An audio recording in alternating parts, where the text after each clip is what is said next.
श्री राधे जय राधे राधे राधे प्रिया प्रिया श्री राधे जय राधे राधे राधे प्रिया प्रिया। बोलो श्री राधे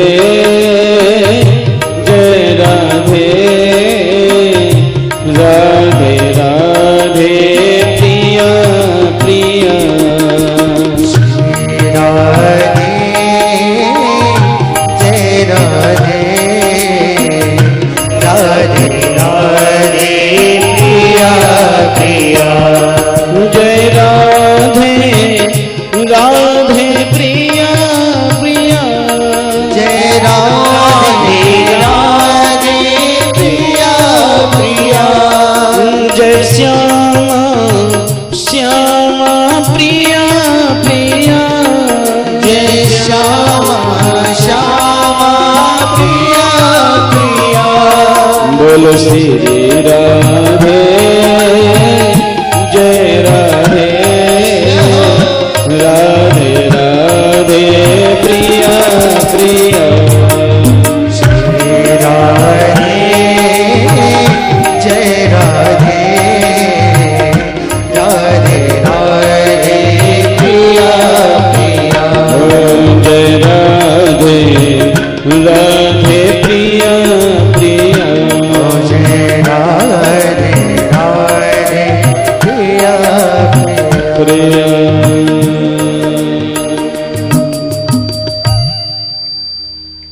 अजामिल ने जिद पकड़ ली कि मैं तुमसे विवाह करना चाहता हूं। हमारे यहाँ नीति में एक श्लोक आता है, वो कहता है छोदा तोराणम रुचिरम न पक्वम कामा तोराणम भयम न लज्जा। जिसको भूख लगी हो ना, उस व्यक्ति को जरूरी नहीं कि 56 प्रकार के सुंदर पकवान हो तभी उसको खाना खाने की इच्छा होगी। जिसको भूख लगती है ना, उसको अगर चटनी से भी रोटी मिल जाए ना, उसमें भी स्वाद आता। उसको फिर उस समय कुछ दिखता नहीं है, दिखता है कि मुझे भूख लगी है, कुछ खाने को हो तो फिर जो मिल जाए वही खा ले। और जो कामातुर व्यक्ति है, शास्त्र कहते हैं कामातुराणम भयम न लज्जा। जो कामातुर व्यक्ति होता है न उसको भय रहता है समाज का, न लज्जा रहता है। वो तो निर्लज्ज हो जाता है, वो तो निरंकुश हो जाता है। अजामिल कहता देवी मैं तुमसे विवाह करना चाहता हूँ, या तुम मुझसे विवाह कर लो, अगर विवाह नहीं करती तो मैं अभी तुम्हारे सामने आत्महत्या कर लो। गणिका ने सोचा इन्होंने आत्महत्या की, ये ब्राह्मण है, मेरे कारण इनकी मृत्यु होगी तो मुझे ब्रह्म हत्या लग जाएगी, मेरा जीवन बिगड़ जाएगा। सहज स्वीकार कर लिया, ठीक है आप नहीं मानते हो तो मैं तुमसे विवाह कर लूंगी। अजामिल ने गणिका के साथ विवाह कर लिया। कथा आती है उससे विवाह करने के बाद में उसको घर ले आए, उसके साथ में विहार करते करते इनका जीवन बीतने लगा। परिणाम यह हुआ कि इनके यहाँ पे बहुत सारी संतान उत्पन्न हो गई। एक बार एक ऋषियों की टोली भ्रमण करने के लिए निकली हुई थी। भ्रमण करते करते वो यही अजामिल के गांव में आ गए और अजामिल के गांव में आकर के पूछने लगा। उनमें से एक जो मंडली का अध्यक्ष था, साधु संतों की संगति का जो महामंडलेश्वर था, उसने एक व्यक्ति से पूछा अरे भैया क्या इस गांव में कोई ऐसा व्यक्ति है जो हमें 4 महीने अपने घर रोक करके हमारा चतुर्मास करा सके। क्योंकि संतों में एक परंपरा होती है चतुर्मास की। आषाढ़ श्रावण भादों कुवार ये 4 महीने वर्षा ऋतु के होते। संत लोग इन 4 महीनों में एक जगह स्थिर होकर बैठ जाते हैं, क्योंकि वर्षा ऋतु में बहुत सारे रेंगने वाले जीव जंतु पृथ्वी पर उत्पन्न हो जाते हैं।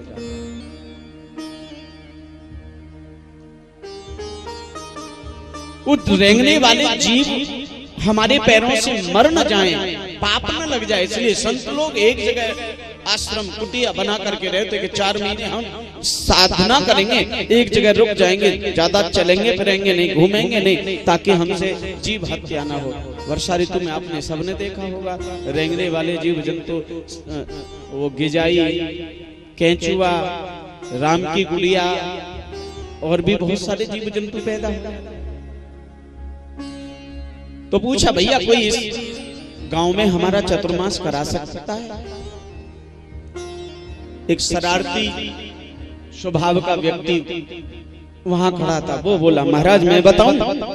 अच्छा, वो संतों से थोड़ा चिढ़ता था, कुछ लोगों को संतों से बड़ी चिढ़ होती है, उनको लगता है ये महात्मा जब चाहे तब चले आते हैं, जब चाहे भाग जाते हैं, और इनका काम क्या है, कमंडल हाथ में लिया, लाठी ली, चल पड़े कहीं भी, और कहीं भी द्वार पे आसन जमा देते हैं। फिर तो महाराज शर्म के सार कुछ तो खिलाना पड़ता ही है, कुछ देना ही पड़ता है।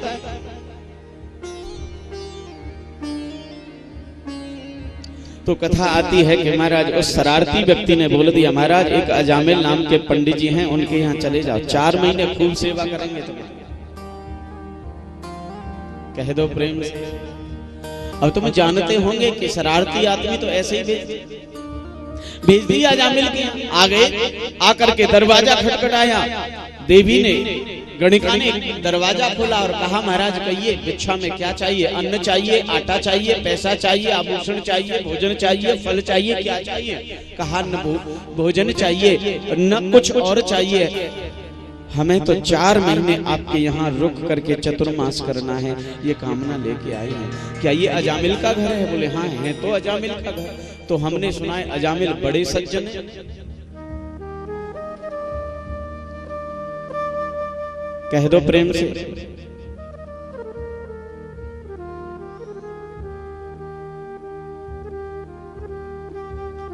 गणिका बोली महाराज ये अजामिल का घर तो है, लेकिन सज्जन है ये किसी ने गलत बता दिया। सज्जन थे, है नहीं।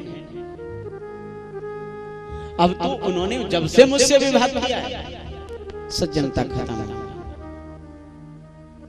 मैंने अपने जीवन में बंधुओं देखा है, बहुत ऐसे लोग देखे जो कभी सज्जन हुआ करते थे, लेकिन जब विवाह हुआ, विवाह होने के बाद में उनका स्वभाव, उनकी प्रवृत्ति सब बदल गया। अजामिल सज्जन थे, अब नहीं है। महाराज आप ऐसा करिए, आपको किसी ने गलत जगह भेज दिया है, आप यहाँ से चले जाइए, क्योंकि अगर वो आ गए तो तुम्हारा यहाँ रुकना मुश्किल हो जाएगा। बल्कि तुम्हें मालूम नहीं कि अजामिल इस समय चोरी करने, लूटने के लिए विख्यात है, कुख्यात है। चले जाओ महाराज, हाथ जोड़ के निवेदन करते। ध्यान से सुनना, यहाँ से कथा का पूरा स्वरूप प्रारंभ होना है। अजामिल की पत्नी कहती स्वामी चले जाइए आप यहाँ से, महात्मा मेरे स्वामी नहीं है, नहीं तो तुम्हें लूट लेंगे। संत बोले नहीं, अगर वो तुम्हारे पति सज्जन है तो भी रुकेंगे, और अगर दुष्ट हैं तो भी रुकेंगे। बोले कैसे? बोले इसलिए रुकेंगे कि हम संत हैं, सज्जन होंगे तो आराम से श्रद्धा के साथ भोजन कराएंगे, और दुष्ट होंगे तो ज्यादा से ज्यादा लूटेंगे ही तो सही, पीटेंगे ही तो सही। उनका स्वभाव ही तो दुष्ट बना है, वो दुष्ट तो नहीं है। लेकिन हम अगर दुष्ट को 4 महीने रह के सुधार न सके तो फिर हम संत किस काम?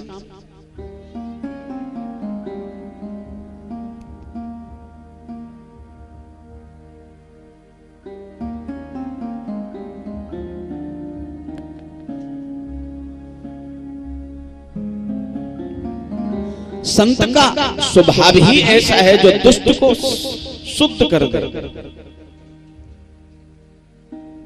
संत का मतलब ही यह है कि जो दुष्टता से हटा के सज्जनता की तरफ ले जाए, अज्ञानता से हटा के ज्ञान की तरफ ले जाए, अश्रद्धा से हटा करके भक्ति की तरफ ले जाए, यही संत का काम है दुनिया में, और कोई काम नहीं है। हम संत हैं। 4 महीने रुक करके अगर अजामिल को नहीं बदला तो हम संत किस बात के। हम अगर दुष्ट हैं तो फिर जरूर ही रुकेंगे और उसके स्वभाव को बदल के जाएंगे। हम रुकते हैं। गणिका बोली महाराज अगर ऐसा मन बना ही लिया है तो रुकिए, स्वागत है। बोले आप मेरे हाथ का भोजन करेंगे क्या? बोले नहीं, तुम सूखा आटा देना, हम अपने हाथ से राम रोट बनाएंगे, भगवान का भोग लगाएंगे और खाएंगे। और कहते हैं अजामिल के द्वार पर महात्माओं ने कीर्तन करना शुरू कर दिया, आसन लगा दिए और जोरदार महाराज कीर्तन चल रहा है। गोविंद हरे गोपाल हरे, जय जय प्रभु दीन दयाल हरे। खूब जोरदारी का कीर्तन हो रहा है। और तभी कहीं से चल करके अजामिल आए और अजामिल ने आकर के देखा कि महात्माओं की टोली मेरे द्वार पे जमी हुई है। क्रोध आ गया अजामिल को और एकदम से पकड़ लिया एक महात्मा को। ए महात्मा हटाओ ये टाट का मंडल, कोई और जगह नहीं मिली जो मेरे घर के सामने तुमने आसन जमा दिया और करना शुरू कर दिया कीर्तन। चले आते कहां से। ये दुष्ट का स्वभाव होता है। आपने अनुभव किया होगा जब व्यक्ति सज्जन होता है तो संत से प्रेम करता है। तो जो दुष्ट प्रवृत्ति का होता है उसको संत को देखते कहां पाप और पुण्य एक जगह रह सकते हैं क्या? सज्जनता और दुष्टता एक जगह रह ही नहीं सकती, स्वाभाविक गुण है। तुलसी कब होकर रह सके रवि रजनी एक ठाव। भाई दुष्ट होगा वो सज्जनता को पसंद नहीं करेगा, सज्जन होगा वो दुष्टता को पसंद नहीं करेगा। ये स्वाभाविक गुण है संसार। अजामिल डांटने लगे और जब डांटने लगे, चीखने लगे तो इनकी आवाज सुनी किसने? इनकी पत्नी ने। और वो पत्नी निकल के आई गणिका और एकदम बोली क्या बात है, क्यों चिल्ला रहे हो? बोले पता नहीं कहां से आ गए महात्मा लोग, जमा दिया मेरे द्वार पर आसन। आहा, गणिका बोली सुनिए जी, क्यों डांट रहे हो इनको? इनको हमने रोका है। ये आए थे, ये तो लौट के जा रहे थे, लेकिन हमने रोका, अब इनको मत डांटो। और जब पत्नी ने बोला कि हमने रोका है तो अजामिल शांत हो गए। नारी बस नर सकल गोसाई और नाचे नर मरकट की।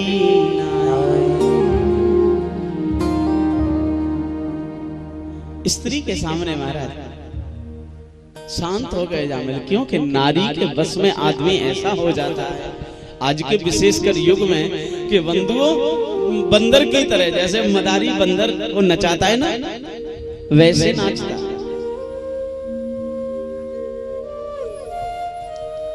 आपने अनुभव किया हो, शायद देखा हो, बड़े बड़े डीएम एसडीएम, डीएम होता है ना पूरे जिले का मालिक होता है, लेकिन बंधुओं वो जो डीएम जब घर पे आता है ना,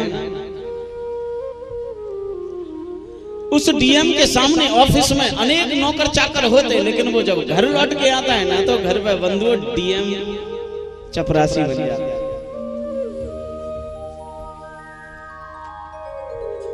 थानाध्यक्ष थाने में जब रहता है ना तो बड़े रौबदारी से रहता है, वर्दी और रिवॉल्वर डाल करके और बड़ा दबदबा दिखाता है, लेकिन जब घर में आता है ना तो आते ही पत्नी के ऑर्डर फॉलो करने पड़ते हैं। कह दो प्रेम से, बड़े बड़े मंत्री, बड़े बड़े संतरी पत्नी के सामने, लेकिन ये दुनिया के लोगों के लिए है, भगवान के लिए नहीं।